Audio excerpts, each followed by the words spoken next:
The primary reason President Volodymyr Zelensky refuses to sign a peace deal that hands Ukrainian land to Russia is rooted in the will of his people, and a leader in a democracy cannot act against the overwhelming sentiment of the population. In interviews, Zelensky has been clear about this political reality. He has stated that the Ukrainian people would never accept a unilateral withdrawal such as the eastern Donbas region. This is not simply a matter of political preference. It is a deeply emotional and national conviction forged in years of conflict and sacrifice. The people are the ultimate authority, and their message is firm. The refusal to cede territory is also a defense of the core principles of national sovereignty and the rights of citizenship. For Ukraine, handing over a region like Donbas to Russia is not a simple land swap. It means surrendering control over the lives and destinies of the people who live there. As Zelensky has pointed out, there are hundreds of thousands of people living in the parts of Donbas still under Ukrainian control. A peace deal that transfers this land would effectively transfer these people.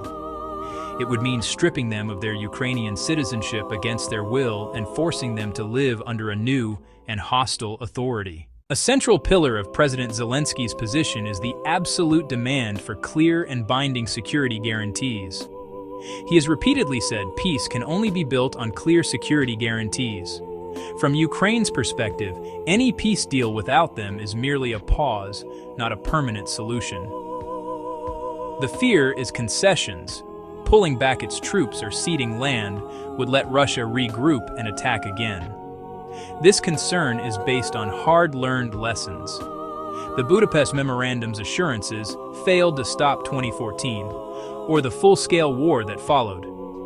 War returns where there is no clear security system.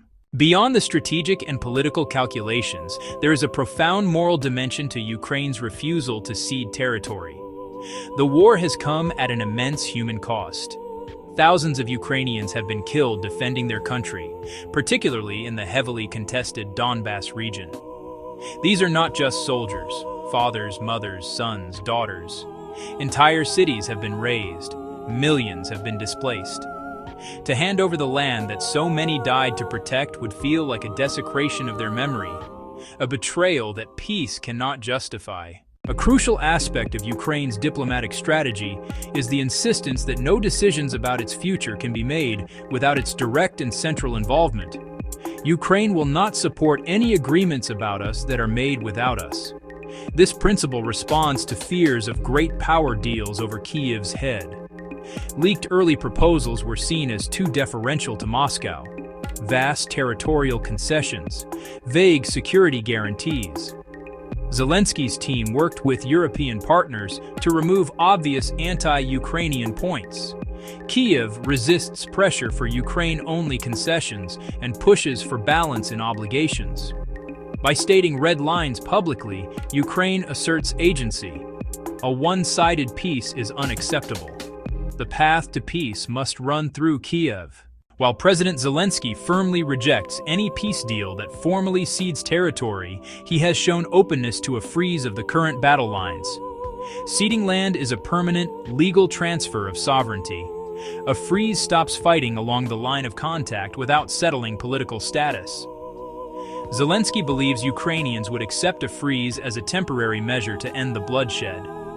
It preserves Ukraine's legal claims while creating space for a durable settlement. Ukraine maintains constitutional claims to all its territory, including Crimea and the Donbas, even under a freeze.